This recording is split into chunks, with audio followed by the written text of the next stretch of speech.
कहा जाता है कि मन दुनिया की सबसे शक्तिशाली चीज है। अगर आप पूरे मन से किसी चीज को चाहें तो आप उसे जरूर हासिल कर लेंगे, ऐसा दुनिया के ज्यादातर महापुरुष कहते हैं। लेकिन अगर ये बात सच है तो जो हम अपने मन से चाहते हैं वो हमें हासिल क्यों नहीं होता? क्योंकि कोई भी व्यक्ति अपने लिए दुख तो नहीं चाहेगा, लेकिन फिर भी ज्यादातर लोग रहते तो दुखी ही हैं। भला दुनिया का ऐसा कौन सा व्यक्ति है जो अपने मन से यह चाहेगा कि मैं असफल रहूं, गरीब रहूं या फिर दुखी रहूं? सोचने की बात है। तो फिर यहाँ दो बातें निकल कर आती हैं। पहली, या तो वो महापुरुष गलत हैं जिन्होंने ये बात कही कि सच्चे मन से चाही हुई चीज हासिल हो जाती है, या फिर हम गलत हैं। दोस्तों, आज जो कहानी मैं आपको सुनाने जा रहा हूँ उससे आपको समझ आ जाएगा कि अपने मन से कोई भी काम कैसे करवाया जाता है, मन की शक्ति के द्वारा कोई भी चीज कैसे हासिल की जाती है और मन में किसी भी चीज के सही बीज कैसे बोए जाते हैं। और इसके साथ ही आप ये भी जानेंगे कि आकर्षण का नियम यानी लॉ ऑफ अट्रैक्शन कैसे काम करता है। एक बार की बात है, एक आदमी के जीवन में सिर्फ दुखी दुख थे। वह जो काम करता हर काम में उसे असफलता ही हाथ लगती। वह घर में रहता तो घर में हर समय झंझट और क्लेश ही मचा रहता। वह किसी से मदद मांगता तो कोई भी उसकी मदद करने को तैयार नहीं होता। बस चारों तरफ से हताशा और निराशा ही उसके हाथ लग रही थी। उसे ऐसा लग रहा था जैसे चारों तरफ से दुखों का पहाड़ उस पर ही टूट पड़ा है। उसे समझ नहीं आ रहा था कि मैं इन दुखों से पार कैसे पाऊं। वह दिन रात बस यही सोचता रहता कि मैं अपने इन दुखों से छुटकारा कैसे पा सकता हूँ। इसी कारण से वह रात में ठीक से सो भी नहीं पाता था। उसकी आंखों के नीचे बड़े बड़े काले घेरे बन गए थे और बाल भी झड़ने लगे थे। हर समय चिंता करने की वजह से उसका स्वभाव काफी चिड़चिड़ा और शरीर बहुत कमजोर हो गया था। कभी कभी तो उसके मन में आत्महत्या करने के विचार भी आते थे, लेकिन अपने परिवार के बारे में सोचकर वह यह कदम नहीं उठा पाता था। अपनी परेशानियों से वह इतना परेशान हो चुका था कि उसने एक दिन यह निर्णय किया कि वह अपने इन सभी दुखों से छुटकारा पाकर ही रहेगा। चाहे इसके लिए उसे कुछ भी करना पड़े, कितनी ही मेहनत करनी पड़े, वह करेगा, लेकिन अपने दुखों से छुटकारा पाकर ही रहेगा। इसी विचार के साथ एक दिन उसने अपने एक मित्र से पूछा कि मैं अपने जीवन को खुशहाल कैसे बना सकता हूँ। उसके मित्र ने सुझाव दिया कि तुम किसी बाबा के पास जाओ। बाबाओं के पास ऐसा मंत्र होता है जिससे सारे दुख खत्म हो जाते हैं और जीवन खुशियों से भर जाता है। वह धन संपदा भी हासिल हो जाती है। बस तुम किसी ऐसे बाबा को ढूंढ लो और तुम्हारा काम हो जाएगा। उस आदमी के मन में यह बात अंदर तक बैठ गई कि अब कोई बाबा ही मेरी समस्याओं का समाधान कर सकता है। इसीलिए अब से उसे जिस भी बाबा के बारे में पता चलता वह उसके पास पहुंच जाता और अपनी सारी समस्या बताकर उसका समाधान पूछता और कहता, बाबा मैं कुछ भी करने को तैयार हूँ, आप जो कहेंगे मैं सब करूंगा, बस आप मुझे मेरे दुखों से छुटकारा दिलवा दें। बाबा उसे कुछ उपाय बता देते और कहते, इस उपाय को करने के बाद तुम्हारे घर में सुख शांति बनी रहेगी, लेकिन याद रहे इस उपाय को पूरे नियम के साथ करना। इन उपायों के बदले बाबा उस आदमी से अच्छी खासी दान दक्षिणा ले लेते। वह आदमी पूरे नियम विधि के साथ उन उपायों को करता, लेकिन बहुत से उपाय करने के बाद भी उसके जीवन में कोई बदलाव नहीं आ रहा था। इसके विपरीत बहुत से बाबाओं को दान दक्षिणा देते देते उसका धन भी खत्म होने लगा था, जिससे उसकी मुसीबतें और भी बढ़ने लगी थी। उसने सोचा, इन बाबाओं के पास जाने से तो मेरी मुसीबतें और बढ़ने लगी हैं, तो क्या करूं?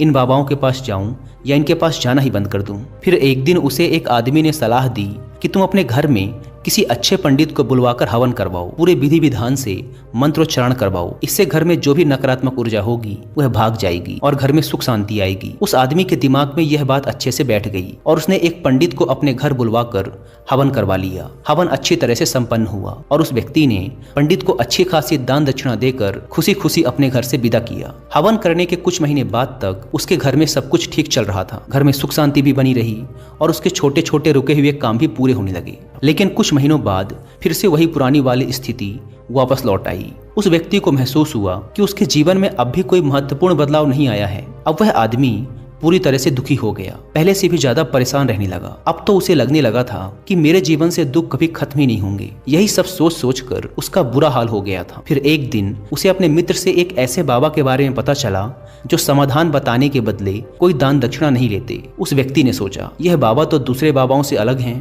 क्योंकि यह तो कोई दान दक्षिणा ही नहीं लेते, और अगर यह कोई दान दक्षिणा नहीं लेते तो जरूर ये कोई सिद्ध बाबा ही होंगे। यही सोचकर वह उन बाबा के पास पहुंच जाता है। वहां पहुंचकर वह देखता है कि बाबा ध्यान कर रहे हैं, इसीलिए वह वहीं चुपचाप बैठकर बाबा के ध्यान से बाहर निकलने का इंतजार करने लगता है। थोड़ी ही देर में बाबा की आंखें खुलती हैं और वो अपने सामने एक दुखी और परेशान व्यक्ति को बैठा पाते हैं। व्यक्ति की शारीरिक और मानसिक हालत को देखकर बाबा को यह समझते देर नहीं लगी कि यह व्यक्ति अपने जीवन से कितना परेशान है। बाबा ने उसे संबोधित करते हुए कहा, बच्चा, बाबा के पास कौन सी समस्या लेकर आए हो, किस बात से परेशान हो तुम? उस व्यक्ति ने कहा, बाबा, मैं अपने जीवन के दुखों से बहुत ज्यादा परेशान हूँ। मैंने अपने दुखों को कम करने का बहुत प्रयास किया, हर वो काम किया जो किसी बाबा ने मुझसे करने को कहा, हर वो तरकीब अपनाई जो किसी व्यक्ति ने मुझसे कही, लेकिन मेरे जीवन के दुखों में कोई कमी नहीं आई। इसके विपरीत मेरे दुखों में और बढ़ोतरी हो गई। बाबा, मुझे समझ नहीं आ रहा कि मैं क्या करूं। कभी कभी तो लगता है कि आत्महत्या कर लूं, लेकिन अपने परिवार के बारे में सोचकर यह कदम नहीं उठा पाता। बाबा, मैंने आपके बारे में बहुत सुना है और बहुत उम्मीद के साथ आपके पास आया हूँ। कृपया मुझे कोई ऐसा तरीका बताएं जिससे मुझे अपने दुखों से छुटकारा मिल जाए। मैं अपने दुखों से छुटकारा पाने के लिए कुछ भी करने को तैयार हूँ। आप मुझे कोई भी रास्ता बताएं, चाहे वह रास्ता कितना भी कठिन क्यों ना हो, मैं उसे पार करके रहूंगा। बाबा ने महसूस किया कि ये आदमी तो सच में बहुत परेशान है। बाबा ने उसकी बात सुनकर कहा कि बच्चा, दुखों को दूर करने के लिए मंत्र ऐसे ही नहीं मिल जाते, उन्हें पाने के लिए कुछ करना पड़ता है। क्या तुम कुछ कर सकते हो? बाबा के मुंह से ऐसी बात सुनकर पहले तो उस व्यक्ति को लगा कि ये बाबा भी अब मुझसे दान दक्षिणा ही मांगेंगे, लेकिन उसके पास और कोई रास्ता नहीं था। इसीलिए उसने कहा, बाबा, आपको जितनी भी दान दक्षिणा चाहिए मैं देने के लिए तैयार हूँ, लेकिन आपका मंत्र सच्चा होना चाहिए, सफल होना चाहिए और मुझे उसका फल भी मिलना चाहिए। उसके बाद आप जितनी भी दान दक्षिणा मांगेंगे मैं सब दे दूंगा। बाबा ने मुस्कुराते हुए कहा, दान दक्षिणा तो बहुत छोटी सी चीज है, मैं तुमसे इतनी छोटी चीज नहीं मांगूंगा। इस पर वह आदमी थोड़ा सोच विचार करके बोला, बाबा, मैं अंगारों पर भी चलने को तैयार हूँ, बस आप मुझे आज्ञा दीजिए। बाबा फिर मुस्कुराए और बोले, अंगारों पर चलने जैसे छोटे और तुच्छ काम भी मैं तुमसे नहीं करवाने वाला। मैं जो तुमसे करवाने वाला हूँ वह एक बहुत कठिन मंत्र है, क्या तुम उसे पूरा कर पाओगे? उस आदमी ने कहा, बाबा, आप मुझे बताइए तो सही कि करना क्या है, मैं कुछ भी करने को तैयार हूँ। तब बाबा ने कहा, जब तुम यहाँ से अपने घर वापस जाओ तो रास्ते भर अपने मन में यह दोहराते हुए जाना कि मैं सुखी हूँ, मैं सुखी हूँ, मैं सुखी हूँ। बार बार अपने मन में इसी मंत्र को दोहराना, लेकिन याद रहे यह मंत्र जुबान में नहीं आना चाहिए, सिर्फ मन में ही इसे दोहराना है। यह सुन वह व्यक्ति बोला, बाबा, बस इतनी सी बात, यह काम तो मैं चुटकी बजाते कर लूंगा, लेकिन इन शब्दों को दोहराने से होगा क्या? बाबा ने कहा, बस तुम इस मंत्र को पूरा करो, वैसे भी तुमने कई बाबाओं के मंत्र किए हैं, तो इस मंत्र को भी करके देख लो। उस आदमी ने सोचा, बाबा कोई दान दक्षिणा तो ले नहीं रहे और वैसे भी यह कितना आसान सा मंत्र है, मैं इसे पूरा कर ही लूंगा, तो फिर एक बार करके देखने में क्या हर्ज। उसने कहा, ठीक है बाबा, मैं इस मंत्र को जरूर पूरा करूंगा। यह कहकर वह वहां से चलने लगा, लेकिन जैसे ही वह चला पीछे से बाबा की आवाज आई कि बच्चा, एक बात याद रखना, जब तुम यह मंत्र अपने मन में दोहराओ तो तुम्हारे मन में बंदर का विचार नहीं आना चाहिए, बंदर का ख्याल भी नहीं आना चाहिए, तभी यह मंत्र सिद्ध होगा। वह आदमी बोला, मुझे तो आज तक बंदर का विचार नहीं आया, तो फिर आज क्यों आएगा? आप चिंता मत कीजिए बाबा, मैं अपने मन में सिर्फ यही दोहराऊंगा कि मैं सुखी हूँ, मैं सुखी हूँ। इसके अलावा बंदर का कोई भी विचार मेरे मन में नहीं आएगा। इतना कहकर वह आदमी वहां से चल देता है। अपने मन में मैं सुखी हूँ, मैं सुखी हूँ यह दोहराता हुआ कुछ ही दूर चला था कि उसके मन में अचानक ही बंदर का विचार आ गया। बंदर का विचार आया और चला भी गया। वह आदमी सोचने लगा कि आज तक तो मेरे मन में बंदर का कोई विचार नहीं आया, फिर आज ही क्यों बंदर का विचार आया? ऐसे सोचते हुए उसने उस बंदर के विचार को ही पकड़ लिया। वह बंदर के बारे में ही सोचने लगा। वह भूल गया कि वह तो मंत्र दोहरा रहा था। जब थोड़ी देर बाद उसे याद आया तो वो फिर वही मंत्र दोहराने लगा जो बाबा ने उसे बताया था कि मैं सुखी हूँ, मैं सुखी हूँ।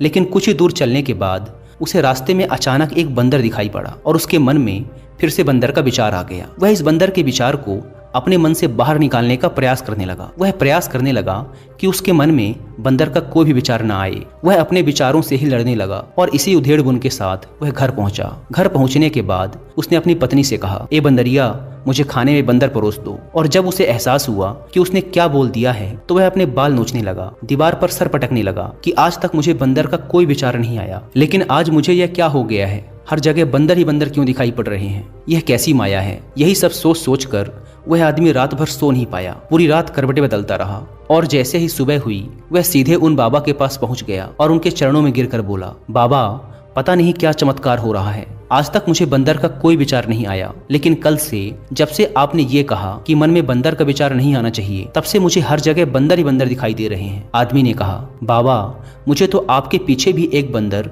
पेड़ पर बैठकर केले खाता हुआ दिखाई दे रहा है। बाबा, मेरे साथ ये हो क्या रहा है? उस आदमी की यह बात सुन बाबा हंसने लगे और बोले, बच्चा, मन का जाल एक ऐसा जाल है जिसे समझ पाना इतना आसान नहीं है। यह बंदर तो तुम्हारे रास्ते पर तब भी पड़े थे जब तुम पहली बार मेरे पास आए थे। तब भी ये बंदर इन्हीं पेड़ों पर घूम रहे थे, लेकिन तब तुम्हारे ध्यान में यह बंदर नहीं आए, क्योंकि तब तुम्हारा ध्यान तुम्हारे दुखों पर था। बाबा ने उस आदमी को समझाते हुए कहा, बच्चा, हम जिस भी चीज से दूर भागना चाहते हैं वही चीज हमारे मन में बहुत गहराई से बैठ जाती है, वह हमारे अंतर मन में समा जाती है। वास्तव में हम जिस किसी भी चीज से छुटकारा पाना चाहते हैं, हम उससे छुटकारा इसीलिए पाना चाहते हैं क्योंकि वह चीज हमसे बहुत गहराई से जुड़ चुकी है, और हम जितना ही उससे छुटकारा पाना चाहते हैं वह उतनी ही गहराई से हमारे मन में बैठती चली जाती है और अंततः हमारे अंतर मन में छा जाती है। ऊपर से तो हम सभी चाहते हैं सुखी होना, और हमारे होंठ भी यही बोलते हैं कि मैं सुखी हूँ, मैं सुखी हूँ, लेकिन हमारे अंतर मन में दुख होते हैं। हमारे विचारों में, हमारे मन में हमें दुखी दिखाई देते हैं। हम अंदर से दुख के विचार ही पैदा कर रहे होते हैं। इसीलिए सिर्फ मुंह से यह बोलने से कि मैं सुखी हूँ, मैं सुखी हूँ, हम सुखी नहीं होने वाले जब तक इस मंत्र का हमारे अंतर मन में प्रवेश नहीं होता और हम अंदर से सुख के विचार पैदा नहीं करते। यह सुन आदमी ने पूछा, लेकिन बाबा, इस मंत्र का हमारे मन में प्रवेश कैसे होगा? ये कैसे हमारी अंतरात्मा में बैठेगा?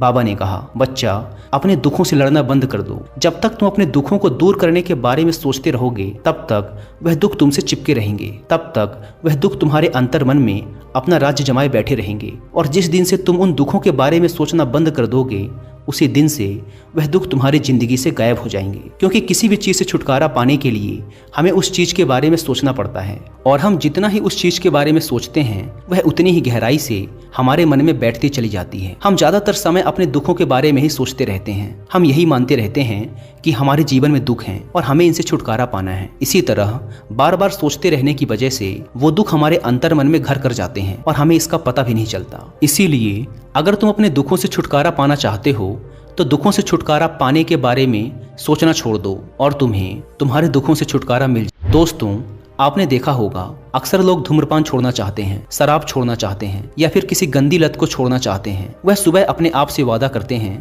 कि आज मैं कोई गलत काम नहीं करूंगा, लेकिन शाम को जब वह इंसान लौटता है तो नशे में चूर होकर लौटता है। आखिर ऐसा क्यों होता है कि जो हम सोचते हैं उसे पूरा नहीं कर पाते?